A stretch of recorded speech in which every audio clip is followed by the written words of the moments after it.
This video came to be because of the backlash our Basic Fact video on the Jesus Army cult received. Alleged former members of this group came forward and stated that our video was wrong. Some of them even went as far as to say the abuses didn't happen. So with this video, we decided to deep dive into the allegations that convicted 16 male members of this group, and the public hearing in which a confirmed former member testified to the way of life in the group and the abuses she witnessed. If you don't know who the Jesus Army cult is, you can click the link in the description below to watch the basic facts of the Jesus Army cult. Now let's get into it. Starting in 2013, the Jesus Army made a public announcement to members and former members, inviting them to disclose if they had been abused and/or seen abuse within the group. This is believed to come to pass because the insurance agency was aware of issues that could keep the group from being reinsured. These disclosure forms were handed over to the Northamptonshire Police.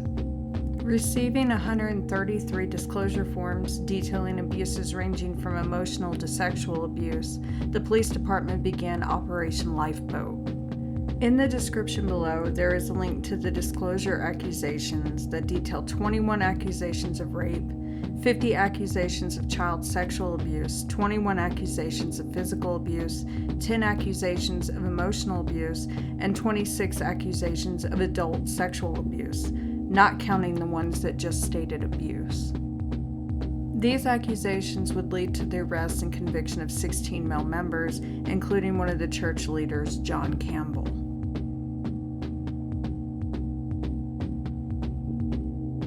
Confirmed former member Sally Hurst went before a public hearing called upon by IICSA, which is the Independent Inquiry into Child Sexual Abuse in the UK. Now I will go over key points from the hearing where Hurst describes life inside the Jesus Army, as well as some of the abuses she endured and saw. If you'd like to read the public hearing transcript in full, you can click the link in the description below. Hurst would begin to explain about the extreme views and extreme teachings of the Jesus Army. The majority of members lived in communes, which I think makes them very different to other religious organizations, large hostel-like complexes and smaller properties, and everything was shared. All money, clothes, possessions were shared. All of the leaders were men. Women and children were very much bottom of the rung, in submission to the leadership. There were varying levels of leadership, and at the highest level was the covering authority or the apostolic leaders, which approximately were 10 men, and this leadership dictated what the group and what individuals did in all aspects of their lives. So from where they lived, where they worked, and often who they married as well. The church was very insular and isolated from the outside world. The majority of the adults worked for the business's organizations. The timetable was very, very busy, so days and weeks were very structured. So prayer time groups, meetings, recruiting new members, daily chores. So for children, in addition to school, you would be expected to join in with all of those activities. So very little or no downtime. We were expected to attend meetings several times a week, which were often 3 or 4 hours long, and often late into the night, and small children and babies sleeping on stone-cold floors and then getting up for school the next day. Hurst would go on to describe how the Jesus Army was misogynistic, as well as touching on the forcing of celibacy within the group. Extreme gender inequality. Girls and women were worst affected, and women were seen as a temptation to men. So there were very strict rules for girls about their appearance and modesty, so they couldn't wear trousers, jewelry, makeup. They had to have their hair long. I remember myself being screamed at for having bare feet on one occasion as a child, and having no idea why, but that was obviously seen as a temptation to somebody. Celibacy was also this sort of going off track, but celibacy was very much encouraged and enforced by brainwashing and seen as the norm, and any that didn't choose that path was seen as weak. So, again, women were very much seen as a distraction to the church, maybe a distraction to men. Hurst would also talk about being a child inside the group, including the isolation and loss of individuality enforced on them. There would be meetings long into the evening on a majority of the nights, so it was virtually impossible to complete schoolwork. School was not encouraged. Education wasn't encouraged, particularly for girls. So even though schoolwork was completed when possible, it was very much as a side, if there was time, but the meetings and priorities of the church came first. Often, during the meetings, which was very traumatic as a child to witness, we often witnessed exorcisms, lots of talks of demons. Obviously the people living in the house often were very vulnerable, mixing with people with extreme mental health needs. Violent criminals. So very little play. Play was generally discouraged. It was seen as a pleasure, and pleasure and enjoyment was seen as sinful. There were no competitive games, no toys unless they were constructive or creative, and anything else was destroyed or given away, often in front of the child. Even books were censored and had to be approved. There were no extracurricular activities, so sport, music, trips with school, unless they could be classed as educational, and that had to be discussed by the leadership and agreed on. So obviously that led to a lot of isolation and bullying at school and being shunned by other children and also teachers at times. Natural talents very much discouraged. Living simply in the houses was a priority, so personal preferences were discouraged. Even, if someone had a food allergy, that would be classed as just irrelevant and not a thing. So loss of personality and individuality was very much the idea. Personal possessions were not allowed, everything had to be shared.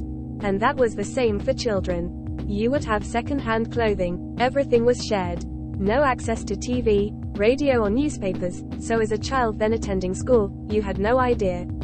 You couldn't ever share in what you'd attached on TV the night before or what was going on in the world, really. No festivals, no Christmas, it was not celebrated, and we were taken out of school around, so at the end of term, we were taken out of school around. Before Christmas, we were taken out of school so that we wouldn't be involved in any of the festivities or enjoyment.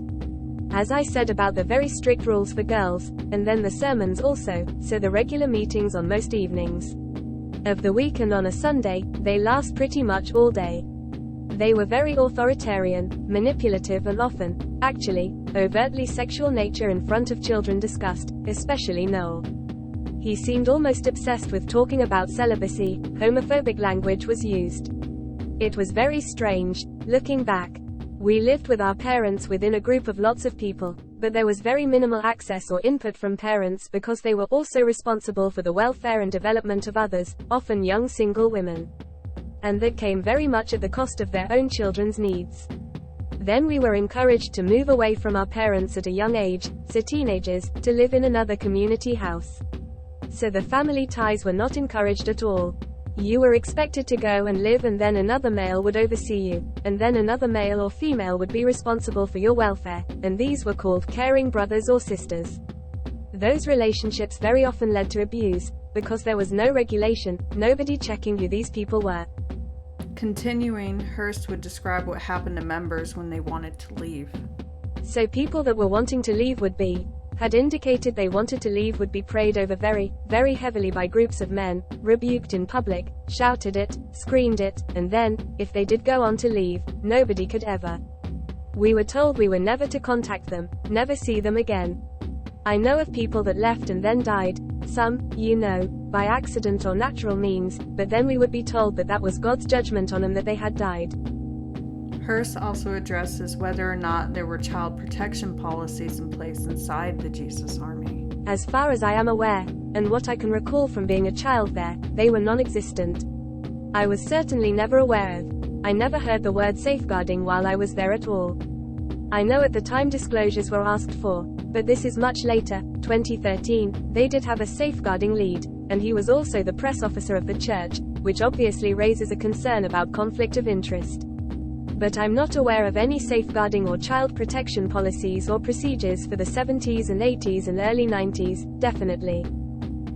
Hurst spoke on what would happen to members if they came forward with claims of abuse before 2013. If people did disclose, they weren't believed, nothing happened. We didn't see anything happen. No action was taken. Things carried on, or the abuser would have been spoken to, prayed over, possibly moved to another house with other children. But it was, I think, really seen as our fault. The blame was put on us for even daring to question or suggest that something may have happened. So it just sort of became the norm, really. Also, There was also, if somebody, there would be a cycle of forgiveness. If they say they're sorry, then we can let them back. So, yeah, the reputation as a church was above all else. I think victims not being believed were told to forgive, told to pray, or told it was God's will or God alone would judge. Then, if there was a proven allegation, they were forgiven. If they said they were sorry, they would say, well, it's repentance, reconciliation, and be accepted back into the church. So you're obviously there with victim blaming and repeat offending. Even people that had been convicted and sent to prison we know were welcomed back into the church and into another leadership role. She also touched on child discipline and the breaking up of the family unit in the group. I guess because any adult had the authority to discipline a child, regardless of whether the parents wanted it, so even when parents were in disagreement, they would be told that and it was written down in the precepts of the church's guidance, that any adult could discipline a child, and that could also be physical. And I remember hearing children being beaten, and screaming, by other adults. Very traumatic, with children moving out, so the parents have no control. They are not able to be parents. So the trust, so you didn't have so even if you were, things were going on that you might ordinarily go to a parent in the normal world and say, this has happened to me. You didn't have that because the relationship had been broken. There was no relationship. The attachment and bonding in the early days that is so crucial to children wasn't allowed to happen, so those bonds weren't formed. To this day, we know of people in their 40s, 50s, 60s that it still ruins their relationships with their family, and it goes back to this. It was really extreme, really, that the God and the leaders were the ones, and even teachings around relationships and marriages. It was very heavy-handed. The leaders were in charge, not the parents, and they also had an absence of terminology or, the capacity to even discuss topics, so that you wouldn't even know to say that this had happened because terminology, wasn't used. And lastly, she spoke about members working for the church-owned businesses. So many people worked. The majority of people worked for the church's own businesses, so the money was paid directly to the church, so they wouldn't even see their money or their wage slip. For those that didn't, they had to give all of their money in. If you spent any money, you had to request money first and you had to then submit a receipt to show what that money had been spent on. So people didn't have money, so you couldn't just go out to the shop. That just never happened. Or go and buy clothes in a shop on the high street. That never happened. They had a general clothing store and a food store that was just for the church. So a food order was put in each week that supplied food for the whole house. There was no choice about what you ate or really what you wore. It was particularly difficult if people wanted to leave, because they had nothing, so they left with nothing. They weren't given money to leave. So if they did choose to leave, on top of what they were coping with and what may have happened to them, they would also be destitute.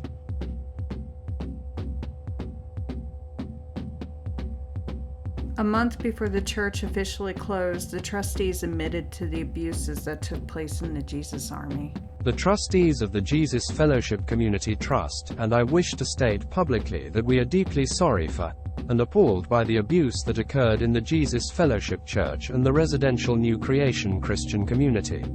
We offer an unreserved apology to all those affected. For some time, the trustees have been aware of the need to definitively explain and share information that relates to allegations of abuse in the Jesus Fellowship Church. Along with the confirmation, they listed systematic failings within the Jesus Army. New members of the most senior leadership could only be appointed by the senior leaders themselves, and whilst candidates' suitability could be challenged by members, this was actively discouraged and opposed. Allegations against the church demonstrate that those who challenged Noel Stanton were relegated, and members who disagreed with him or other leaders at various levels were heavily criticized. People who disagreed with Noel Stanton were characterized as rebellious and told they would be subject to the judgment of God. It is alleged leaders of other JFC households and congregations also adopted this style of threatening teaching, which for many led to a climate of fear. These wider leaders were often never held to account or disciplined. Whilst members sought in principle to share their belongings and finances in community life, decisions such as where people should live and what they might buy were routinely made or controlled by centralized leadership. In practice, many members found that decisions made or access to funds were dependent on factors such as position in the hierarchy, personal relationships, and gender. As a result, adults living in community houses became institutionalized. Their ability to make decisions in respect of their own lives was compromised, with choice and agency removed. JFC teaching and practice at one time included an incorrect emphasis in relation to forgiveness and grace. Forgiveness was taken to mean, in certain instances, that abusive people should remain in, or be returned to leadership and positions of influence. This left the abuses in proximity to vulnerable people. Due partly to the lack of accountability in the leadership structure and this misleading teaching of forgiveness and grace, the trustees believed there was a fundamental failure to keep members and children sufficiently safe from harm and abuse over the life of the church. All things were regarded as subservient to the cause of the church. It is alleged that deviation from the commitment to the JFC called for rebuke, character assassination, or ostracization of many members. For many, controlling behavior overshadowed people's lives in the trust. For example, there is no doubt individuals were afraid to leave New Creation Farm because they were told, explicitly or implicitly, that they would be damned by God if they did so. They also confirmed the mistreatment of female members. Women were not treated equally in the JFC. They were not listened to, and their views were not accorded as much significance as those of men. The intensity of this sexist culture in the JFC varied depending on locality, but it certainly pervaded the church until its closure. There was an expectation that women would give up their aspirations and careers to serve the church, and men, taking domestic roles in community houses, for example, or behind-the-scenes administrative duties. Women living in community were not expected to return to employment after having children. In some cases, this constituted a suppression of their aspirations. Women were denied a voice and the opportunity to have a say in the direction of the JFC for much of its history. The church's structure was distorted by a lack of adequate female representation. Women were often blamed for the misdeeds of men, in particular where allegations of abuse were disclosed. Women, including victims of abuse by men, were, for example, often characterized as Jezebels, meaning to tempt and distract men. They confirmed the mistreatment of children in the Jesus Army.